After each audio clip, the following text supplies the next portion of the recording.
on exactly what happened, why Trump is angry, how Iran is responding, and what this means for the future of the Middle East, and possibly the world. Before you start, remember to like the video, subscribe, and activate the bell so you don't miss a thing.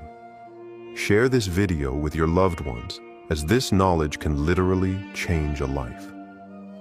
To understand why Trump's reaction is making headlines, and why Iran is calling this a victory, we need to rewind and examine the complex web of tension between Israel, Iran, and the United States.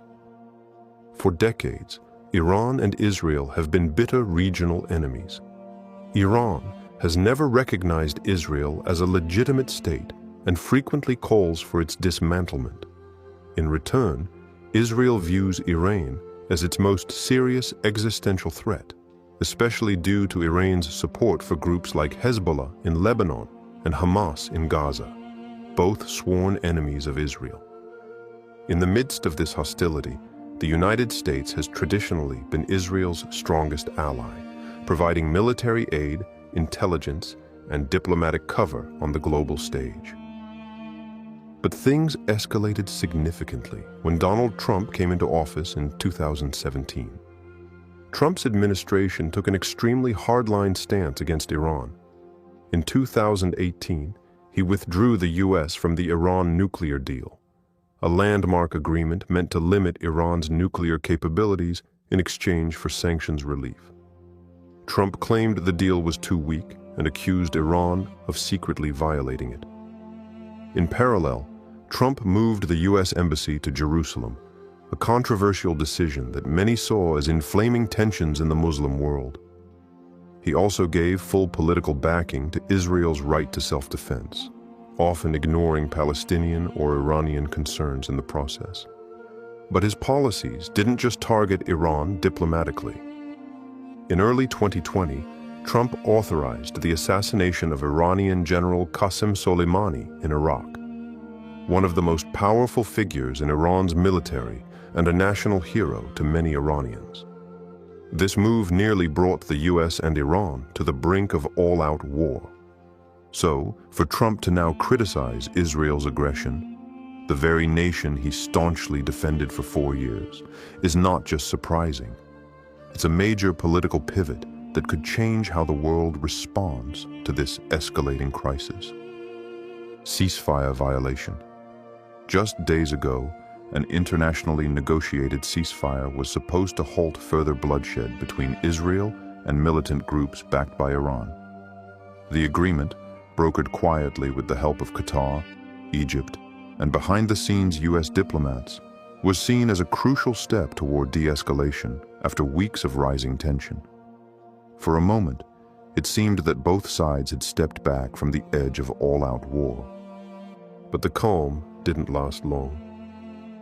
On the third night of the ceasefire, Israeli fighter jets launched a surprise strike targeting what they claimed were underground weapons storage sites in southern Lebanon and the outskirts of Damascus, Syria, areas suspected of housing Iranian arms and military advisors. Surveillance footage showed fireballs lighting up the night sky, and local reports confirmed casualties, including both militants and civilians. International observers immediately condemned the strikes as a clear violation of the ceasefire terms, which strictly prohibited any cross-border military action without provocation. UN officials expressed deep concern, while the European Union issued a statement demanding accountability and restraint. What truly turned global attention, however, was the unexpected voice of Donald Trump. Speaking at a rally in Ohio, Trump said, "Look, I love Israel, I really do. But this, what they did, was a mistake. A very big mistake. You make a deal, you keep the deal. You don't bomb people 3 days later and expect the world to stand by you. That's not how peace works." This statement shocked many.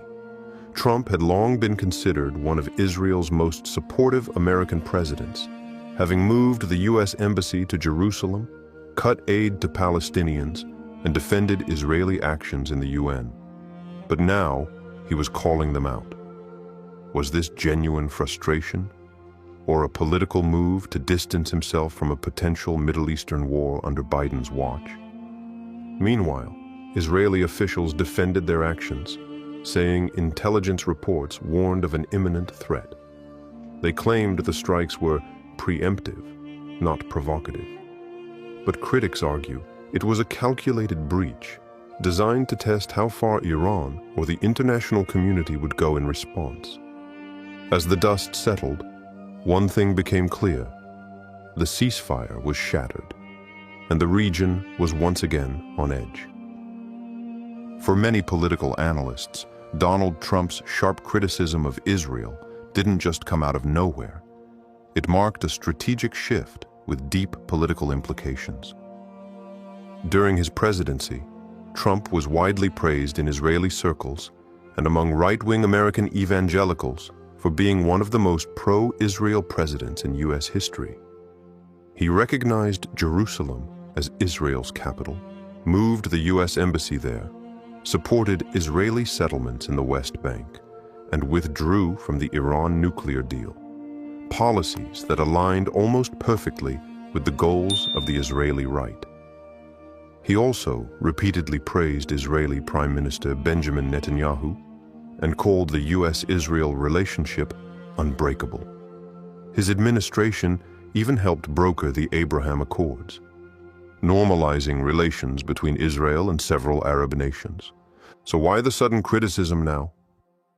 At a campaign-style rally in Ohio, Trump delivered a statement that caught everyone off guard. When you agree to a ceasefire, you don't break it 72 hours later. I've always supported Israel's right to defend itself, but this was wrong. This wasn't defense, it was provocation. If I were in office, this wouldn't be happening. The room fell silent before applause broke out, not because of the substance, but because Trump had taken a stand against an ally. This shift was a calculated political move. Many believe Trump's rebuke wasn't driven purely by moral outrage. It was a calculated political maneuver. With elections looming and growing criticism among American voters about unchecked support for Israel, Trump appears to be rebranding himself as a pragmatic peacekeeper. By criticizing Israel at this moment, Trump distances himself from President Biden, whose administration continues to show uncritical support for Israeli policies, while still maintaining his image as a strong, independent leader. But there's another layer. Trump's critics argue this is classic Trump strategy. When an ally becomes too controversial, he distances himself just enough to remain politically insulated.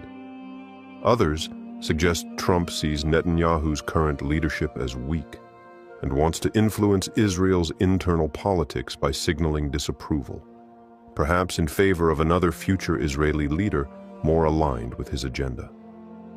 Still, the move comes with risks. Pro-Israel groups in the U.S., including many evangelical Christians who form a core part of Trump's base, could see this as a betrayal. That's why Trump was careful in his wording.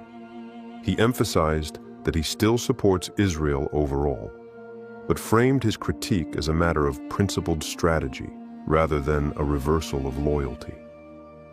In the end, Trump's reaction is more than just a political footnote. It's a signal to the world that even the staunchest allies of Israel are no longer silent, and that the dynamics of Middle East diplomacy are shifting in real time. Iran's response and victory. As Israel's surprise strikes lit up the night skies of Lebanon and Syria, Iran wasted no time in responding, both militarily and symbolically. Within hours, Iranian state media was flooded with triumphant headlines.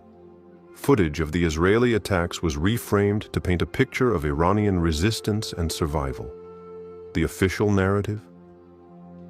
The Zionist regime has exposed its desperation. Top Iranian military officials held a press conference in Tehran where Major General Hossein Salami, commander of the Islamic Revolutionary Guard Corps, IRGC, declared, "Once again, The enemies have revealed their cowardice, but we are still standing. Our allies were not defeated, they endured. Their blood makes us stronger. Iran's response wasn't limited to words. Iran-backed militias in both Lebanon and Syria launched retaliatory strikes toward northern Israeli military outposts, using drones and short-range missiles. Though most were intercepted, the message was clear. Iran is not backing down. Iranian cyber units also claimed to have launched digital attacks on Israeli financial institutions, though Israel has not officially confirmed these incidents. Behind the scenes, Iran seized the opportunity to frame the entire episode as a symbolic victory. In Friday sermons across the country, clerics praised the resistance and condemned Israel's treachery. Crowds gathered in cities like Mashhad, Qom, and Tehran, waving Palestinian and Hezbollah flags, chanting, "Death to Israel, death to America." The propaganda machine went into full gear. Iranian state television aired documentaries glorifying past military operations against Israel and played emotional speeches from fallen militia fighters' families. The message was meant to inspire unity, boost morale, and remind the region, and the world, that Iran sees itself as the leader of the anti-Zionist resistance front. Perhaps most strikingly, Iranian Foreign Minister Hossein Amir-Abdollahian made a bold statement. Israel has lost the moral war. Even their strongest allies now question their integrity. This is our victory, not because we destroyed them, but because the truth has reached their own people. By highlighting Trump's criticism of Israel, Iranian officials framed it as proof that Israel is losing international support, even from its most loyal friend. And while Iran knows it cannot match Israel militarily in open warfare, it understands the power of perception. By dominating the narrative, uniting proxy forces, and exploiting the rift between Israel and Trump, Iran has turned a moment of tension into a declared victory. The international reaction to Israel's breach of the ceasefire and Trump's unexpected condemnation was swift and varied. From the United Nations to the Arab League, from European leaders to grassroots voices on social media, the world has not stayed silent. The United Nations was among the first to issue a formal response. In an emergency press briefing, the UN Secretary-General stated, "All parties must honor the ceasefire. Violations of peace agreements not only threaten regional stability, but endanger countless civilian lives." The UN Human Rights Council also demanded an independent investigation into the strikes, especially given reports of civilian casualties in southern Lebanon and near Damascus. Humanitarian organizations warned that this escalation could derail critical aid efforts in already fragile regions. In the Arab world, the response was mixed but passionate. Qatar, which helped mediate the ceasefire, strongly condemned Israel's actions and accused it of acting in bad faith. Saudi Arabia, despite its growing quiet ties with Israel, expressed deep concern over the violence and called for restraint from all parties. Egypt, ever the mediator, has urged both sides to return to the negotiating table. But it was Turkey's President Erdogan who delivered one of the most fiery responses. Israel once again shows it does not desire peace.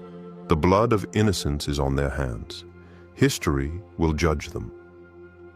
In Europe, the European Union issued a carefully worded statement condemning the violation of the ceasefire, but stopped short of naming Israel directly. France and Germany, however, took a firmer tone, calling on Israel to provide clear justification for the strikes and urging all actors to respect international law. Meanwhile, the public reaction on social media was explosive. Hashtags like Israel strikes again, Trump vs Israel, and Iran victory trended on Twitter, with millions of users debating the implications. On TikTok and Instagram, footage of the airstrikes was set to somber music, while influencers and political commentators offered emotional takes. Interestingly, many American users expressed surprise or even support for Trump's stance, seeing it as a rare moment of principle over politics. Others, however, accused Trump of hypocrisy, arguing that he himself helped fuel the tensions during his presidency. One thing is clear. This latest incident hasn't just shaken the Middle East, it's rattled the global conscience. In moments of conflict and betrayal, many believers turn to the words of the Quran and the teachings of the Prophet Muhammad, peace be upon him, for guidance and reflection. The current crisis between Israel and Iran, coupled with political shifts like Trump's unexpected criticism, calls us to remember timeless lessons about justice, oppression, and divine wisdom. The Quran repeatedly warns against betrayal and breaking promises. In Surah Al-Ma'idah 5:1, Allah commands, "O you who believe, fulfill all obligations." Breaking a ceasefire, which is a solemn agreement, falls under betrayal of trusts, a serious violation condemned in Islam. The Prophet Muhammad also said in an authentic hadith, "Whoever betrays us is not one of us." Sahih Muslim. This teaches that betrayal, especially in matters of peace, is deeply condemned, no matter who commits it. When Israel broke the ceasefire, despite international efforts to foster peace, it can be seen as an act of oppression and injustice. The Quran warns, "Indeed, Allah commands you to render trusts to whom they are due, and when you judge between people, to judge with justice." Surah An-Nisa 458. Justice is paramount. No side is above accountability, even powerful nations. Moreover, in times of war and hardship, the Prophet reminded believers to hold steadfast and trust in Allah's plan. Verily, with every difficulty, there is relief. Surah Ash-Shah 94:6. The resilience shown by Iran and its allies, as well as the calls for justice by the oppressed, remind Muslims worldwide that patience and faith are essential, even amidst geopolitical turmoil. Finally, the Quran speaks of the eventual triumph of truth over falsehood, and say, "Truth has come and falsehood has departed. Indeed, falsehood is bound to depart." Surah Al-Isra 1781. This verse inspires hope that, despite current conflicts, justice and peace will ultimately prevail. For viewers reflecting on this crisis, it is a reminder that political power is temporary, but faith, justice, and patience are eternal. With the ceasefire shattered and tensions rising, many are asking, what happens now? Will this spiral into a wider war? And how will Trump's political stance influence the unfolding crisis? The Middle East has long been a tinderbox, where small sparks can ignite major conflicts. Israel's strikes against Iranian-backed forces and Iran's retaliatory responses have often been met with escalations that threaten regional stability. Many experts fear that continued provocations could trigger a full-scale confrontation between Israel and Iran, dragging in allied nations, including the US, Russia, and others. But a direct war between Israel and Iran remains a highly risky and complicated prospect. Both sides understand the catastrophic consequences such a conflict could bring, not just militarily, but economically and politically. Therefore, many analysts predict a tense, Cold War of proxy engagements will likely continue, with intermittent flare-ups like these strikes. As for Trump, his vocal criticism of Israel's recent actions places him in an unusual position. If he seeks to regain political influence in the US, he may leverage this moment to position himself as a voice of caution and pragmatism, contrasting his approach with current administration policies. However, it is unlikely Trump would advocate full withdrawal of support for Israel. Instead, he may push for more balanced diplomacy, urging Israel to avoid provocations that could drag the U.S. into another costly conflict. The coming weeks will be crucial. Diplomatic back-channels may intensify behind the scenes as global powers seek to prevent further escalation. At the same time, grassroots movements and public opinion, especially within the US and Europe, will pressure leaders to reconsider blind alliances and demand peace-oriented solutions. Ultimately, whether this episode leads to peace or further chaos depends on the willingness of all parties to uphold agreements, respect international law, and prioritize human lives over political gain. This crisis teaches us that truth and justice often get lost in the games of politics and power. When nations prioritize military dominance over morality, innocent lives suffer and peace becomes a distant dream. Trump's rare criticism of Israel shows that even the strongest alliances can fracture when principles are ignored.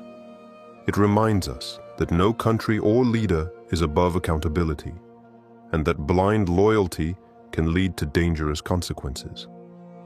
At the same time, Iran's reaction reveals how narratives are shaped to serve political agendas, turning conflict into propaganda victories rather than seeking real peace. As viewers, we must look beyond headlines and ask tough questions. Who truly benefits from this cycle of violence? How can we demand leaders act with justice and mercy, not just power? In a world rife with betrayal and broken promises, the greatest lesson is to hold fast to integrity, seek truth, and pray for lasting peace. What do you think about Trump's surprising stance and Iran's response? Could this shift change the future of the Middle East? Drop your thoughts in the comments below. Let's start a real conversation. Don't forget to like, share, and subscribe for more in-depth analysis on global events. Together, we can uncover the truth behind the headlines.